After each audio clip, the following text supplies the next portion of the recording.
नमस्कार मेरे मेहनती किसान भाइयों। स्मार्ट किसान चैनल पर आप सभी का दिल से स्वागत है।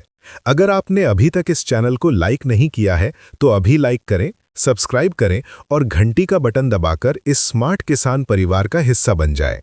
भाइयों, आज मैं जो बात बताने जा रहा हूं वो कोई साधारण सलाह नहीं है।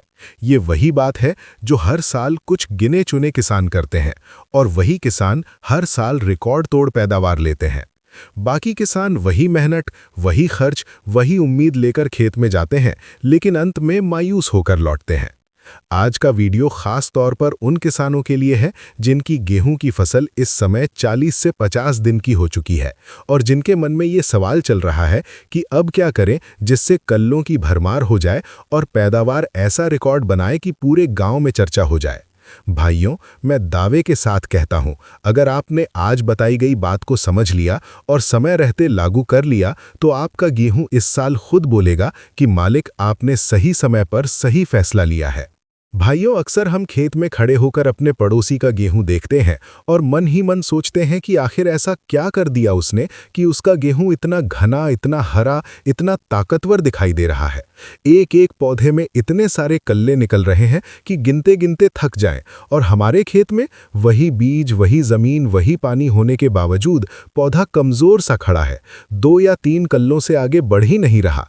इस फर्क की वजह जानना बहुत जरूरी है, क्योंकि जब तक वजह नहीं समझेंगे तब तक समाधान भी नहीं मिलेगा।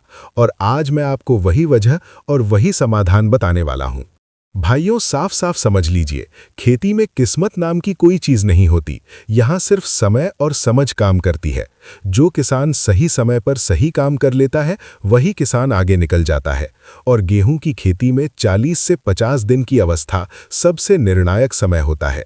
इसे गेहूं की जिंदगी का फैसला करने वाला समय कहा जाए तो कोई गलत नहीं होगा।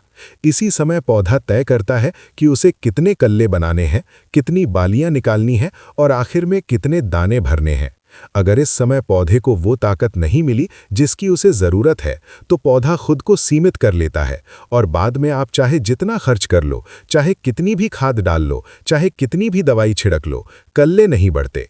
भाइयों, 40 से 50 दिन की अवस्था में गेहूं के पौधे के अंदर बहुत बड़ी हलचल चल रही होती है। जमीन के नीचे जड़ें तेजी से फैल रही होती हैं, नई नई शाखाएं निकलने की तैयारी हो रही होती है। पौधा अपने अंदर से तय कर रहा होता है कि उसे कितना बोझ उठाना है। अगर इस समय पौधे को डर लग गया कि आगे उसे सही पोषण नहीं मिलेगा तो वो अपने आप कल्ले कम बना लेता है ताकि आगे चलकर वो खुद को संभाल सके। और यही कारण है कि जिन खेतों में इस समय सही काम नहीं होता वहां बाद में सिर्फ पछतावा रह जाता है।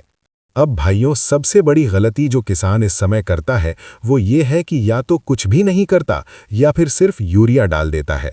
उसे लगता है कि यूरिया डालने से फसल हरी हो जाएगी, और जब फसल हरी दिखने लगती है तो किसान खुश हो जाता है। लेकिन मैं दावे के साथ कहता हूं, हरी फसल और रिकॉर्ड तोड़ पैदावार में बहुत फर्क होता है। यूरिया फसल को हरा तो कर देता है लेकिन मजबूत कल्ले नहीं देता, भारी बालियां नहीं देता और दाने भरने की गारंटी नहीं देता। इस समय पौधे को सिर्फ नाइट्रोजन नहीं चाहिए, उसे संतुलन चाहिए। उसे ऐसे पोषण की जरूरत है जो जड़ से लेकर पत्ती तक हर हिस्से को ताकत दे सके, और यही वो जगह है जहां ज्यादातर किसान चूक जाते हैं।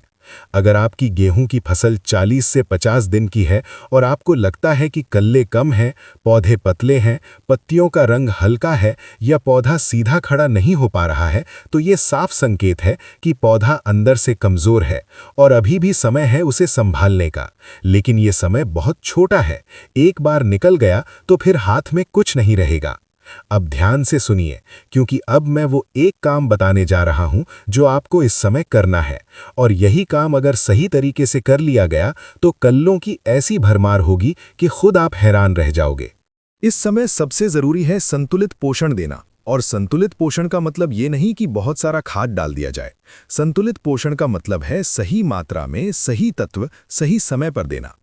अगर आपने पहली सिंचाई के समय यूरिया डाला था तो इस समय आधी से 1 बोरी यूरिया प्रति एकड़ से ज्यादा की जरूरत नहीं है।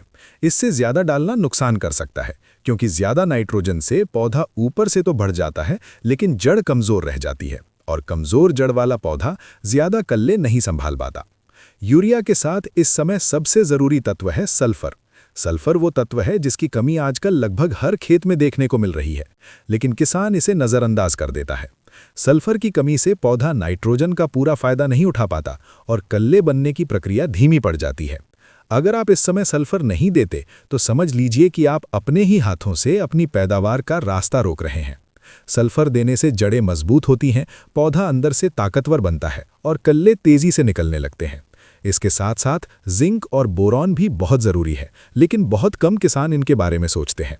जिंक नई कोशिकाओं के निर्माण में अहम भूमिका निभाता है और बोरॉन कल्लों को मजबूत बनाता है ताकि वो आगे चलकर बालियों का वजन संभाल सकें। भाइयों, अगर इस समय आपने जिंक और बोरॉन दे दिया तो पौधा खुलकर बढ़ता है, उसके अंदर से एक नई ऊर्जा निकलती है और वही ऊर्जा कल्लों की बारिश की वजह बनती है। अब यहाँ एक और बात बहुत ज़रूरी है, जिसे मैं जादुई इसलिए कहता हूँ क्योंकि इसका असर आप अपनी आंखों से देख सकते हैं। वो है ह्यूमिक और फुल्विक एसिड। ये कोई दवाई नहीं है, बल्कि मिट्टी और पौधे के बीच का सेतु है। ह्यूमिक एसिड मिट्टी में बंद पड़े पोषक तत्वों को खोल देता है, जड़ों को कई गुना बढ़ा देता है और पौधे को हर तरह के तनाव से लड़ने की ताकत देता है। जब जड़ें मजबूत होती हैं तो पौधा बिना डरे ज़्यादा कल्ले बनाता है, क्योंकि उसे भरोसा होता है कि वो उन कल्लों को आगे चलकर पाल सकता है। यही भरोसा रिकॉर्ड तोड़ पैदावार की नींव बनता है। इस समय अगर आपने ह्यूमिक एसिड दिया तो आप देखेंगे कि कुछ ही दिनों में पौधा मोटा होने लगेगा, नए नए कल्ले जमीन से निकलने लगेंगे और पूरा खेत एक अलग ही रूप में नजर आएगा। लेकिन भाइयों, इतना सब करने के बाद भी अगर सिंचाई गलत हो गई तो सारी मेहनत बेकार हो सकती है। इस समय न ज्यादा पानी चाहिए और ना ही बहुत कम। हल्की लेकिन पूरी सिंचाई सबसे बेहतर रहती है। खेत में पानी भरकर खड़ा नहीं रहना चाहिए, क्योंकि इससे जड़ें कमजोर हो जाती हैं और कल्ले गलने लगते हैं। भाइयों, खेती में हर चीज़ का एक सही समय और सही तरीका होता है और 40 से 50 दिन की अवस्था में यही संतुलन अगर आपने बना लिया तो समझ लीजिए कि आपकी आधी जीत यहीं हो गई। अब मैं दावे के साथ कहता हूं, जो किसान इस समय इस एक काम को सही तरीके से कर लेता है, उसके खेत में हर पौधे से 8 से 12 मजबूत कल्ले निकलना कोई बड़ी बात नहीं रहती और यही मजबूत कल्ले आगे चलकर भारी बालियों में बदलते हैं और वही भारी बालियां रिकॉर्ड तोड़ पैदावार की कहानी लिखती हैं। अगर आपको आज की बातों में ज़रा सा भी दम लगा हो, अगर आपको लगता है कि ये जानकारी आपके काम की है, तो स्मार्ट किसान चैनल को ज़रूर लाइक करें, सब्सक्राइब करें और घंटी का बटन दबाकर इस परिवार का हिस्सा बनें, क्योंकि हमारा मकसद यही है कि खेती को घाटे का सौदा नहीं बल्कि मुनाफे का मजबूत जरिया बनाया जाए। ये पहला हिस्सा था। अब अगले मैसेज में मैं इसी स्क्रिप्ट को बिना किसी ब्रेक के आगे बढ़ाऊंगा और आपको बताऊंगा कि कैसे यही एक काम आगे चलकर दाने भराव से लेकर कटाई तक आपको फायदा देता है और कैसे छोटी छोटी गलतियों से बचकर आप अपनी पैदावार को और भी ज्यादा बढ़ा सकते हैं।